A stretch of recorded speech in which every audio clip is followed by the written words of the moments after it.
लोमड़ी के सपने। एक शेर जंगल का राजा बना। राजा के बाजू में मंत्री तो होगा ना, इसीलिए शेर उसके मंत्री को चुनने में लग गया।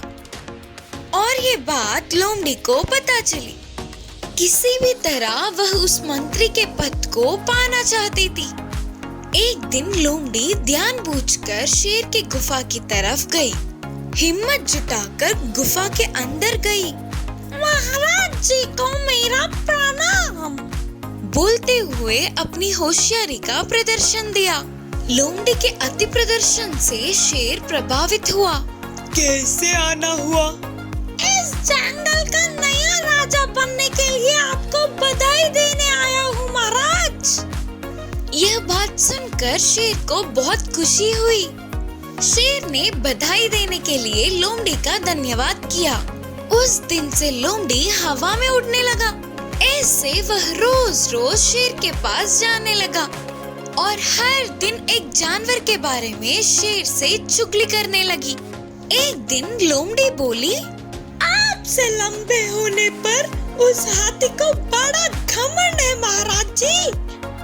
फिर दूसरे दिन लोमड़ी ने कहा, आपको टक्कर देने के लिए बाघ इंतजार करते हुए बैठा है। ऐसे हर रोज लोमड़ी जंगल के सभी जानवरों के बारे में बुरा भला बोलकर शेर को अनदेखा कर रहे हैं करके मनवाया और वह अकेली ही उससे डर के रहती है करके विश्वास दिलाया। हर रोज इस तरह लोमड़ी के बातों को शेर और कितने दिनों तक सह पाता था।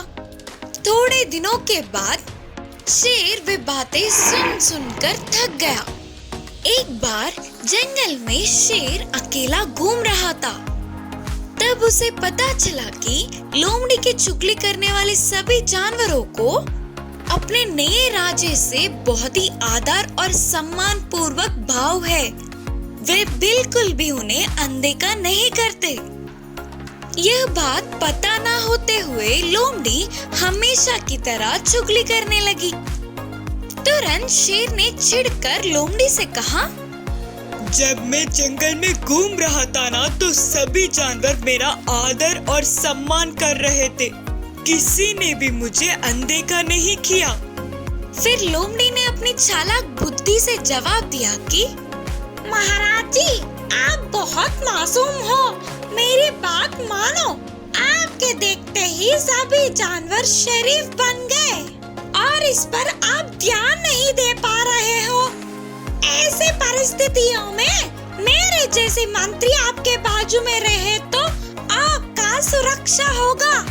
मैंने तो बस आपका भला सोचकर बोला था, बाकी आपकी मर्जी।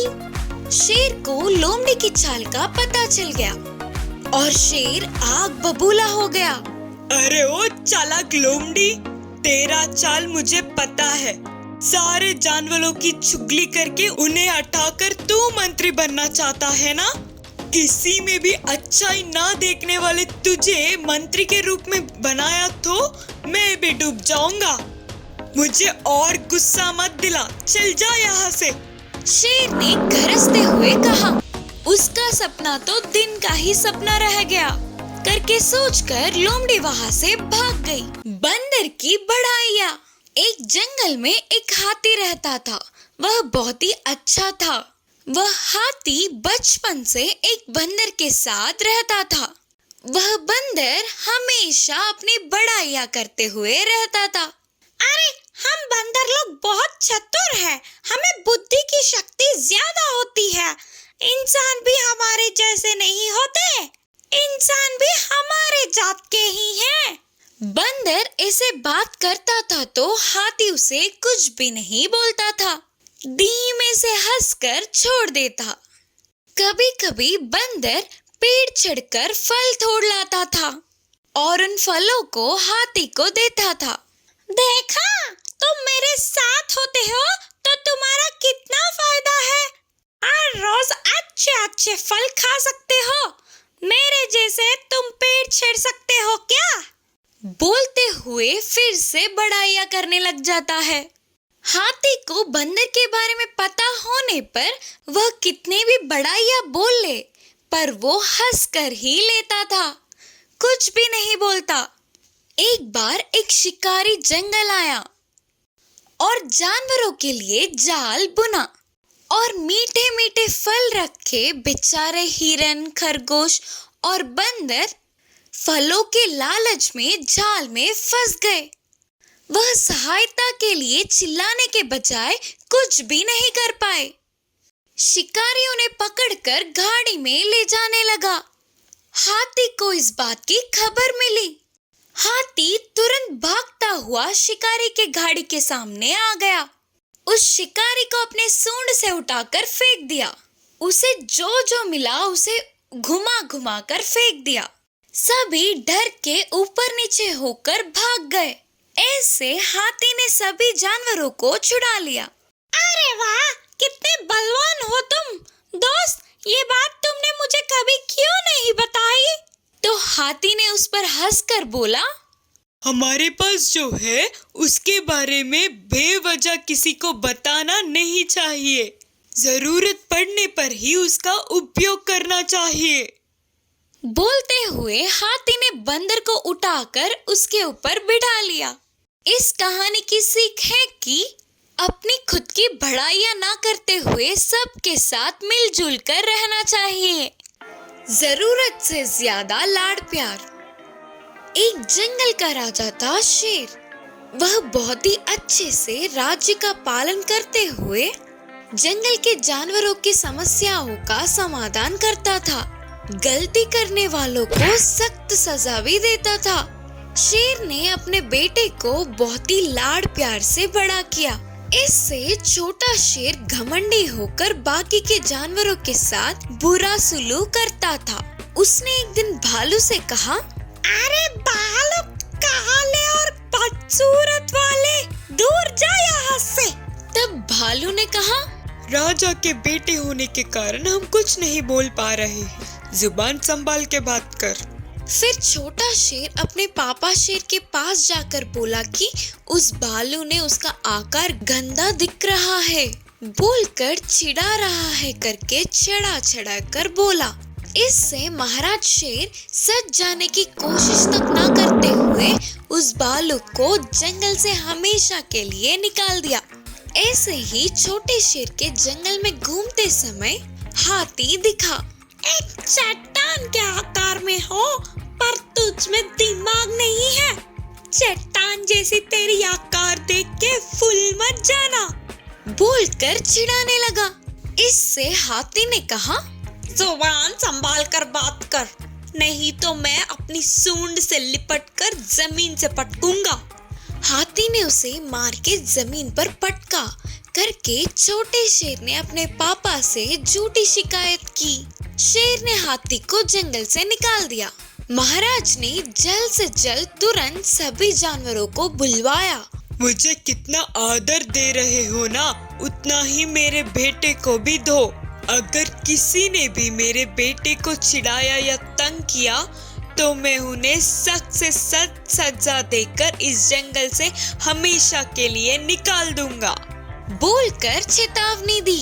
इससे वह छोटा शेर पागल जैसा उत्तेजित होकर जंगल के जानवरों को तरह तरह से परेशान करने लगा। फिर बाद में सारे जानवरों ने उस जंगल के मंत्री चीता से अपनी चिंता का विवरण किया। मंत्री की बात महाराज सुनते थे।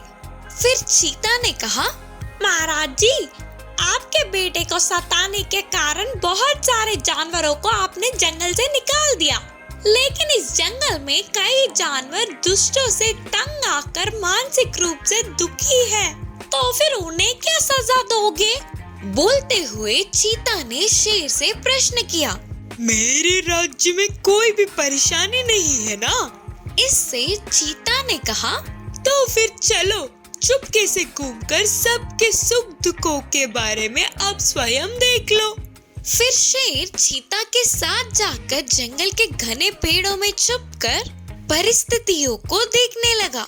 ऐसे अलग अलग जगहों में देखने गए। एक जगह पर झाड़ों में छुपे शेर को छोटा शेर दिखा। चींटियां, तुम लोग इतने काले बदसूरत हो, इतनी अच्छी जंगल में रहने का हक है क्या तुम्हें? शराफत से कहीं और दूसरी जंगल चले जाओ। तब चींटियों ने कहा, हम मेहनती हैं और मेहनत करने वाले इस दुनिया के राजा होते हैं। तुम्हारे जैसे आवारा घूमने वाले को ही इस जंगल में रहने का कोई अधिकार नहीं। मेरे एक फूंक से उड़ने वाले तुम लोग मेरा सामना करने चले हो। मैं अपने पापा से बोलकर तुम्हारी पूरी जाति को ही जंगल से बाहर निकलवा दूंगा, बोला छोटा शेर। तुरंत उधर प्रत्यक्ष होने वाले शेर ने कहा, अरे छी, मेरा दुर्भाग्य है कि तू मेरा बेटा है। बाकी के जानवरों को तंग करने वाले सभी को एक ही सजा है। चुपचाप इस जंगल से निकल जा, नहीं तो मैं भूल जाऊंगा कि तू मेरा बेटा है और मार डालूंगा। बोलते हुए शेर ने छोटे शेर को भी निकाल दिया। चीता के सामने सारे छोटे जानवरों ने शेर से अपना दुख बांटा। शेर ने माफी मांगा। उसके बेटे के कारण जंगल से निकलवाने वाले जानवरों को वापस बुलवाया। अब से कोई भी जानवर किसी दूसरे जानवर को चिढ़ाया या फिर तंग किया और ये सच साबित हुआ तो सख्त सजा और हमेशा के लिए जंगल से बाहर निकालने की आदेश जारी किया। शेर के इतने लाड़ प्यार से ही उसका बेटा ऐसे बिगड़ गया करके अपनी गलती जानकर शेर ने अपने बेटे को अच्छी सीख देकर अपने बेटे में बदलाव लाया। इस कहानी की शिक्षा है कि जरूरत से ज्यादा लाड़ प्यार अच्छा नहीं होता।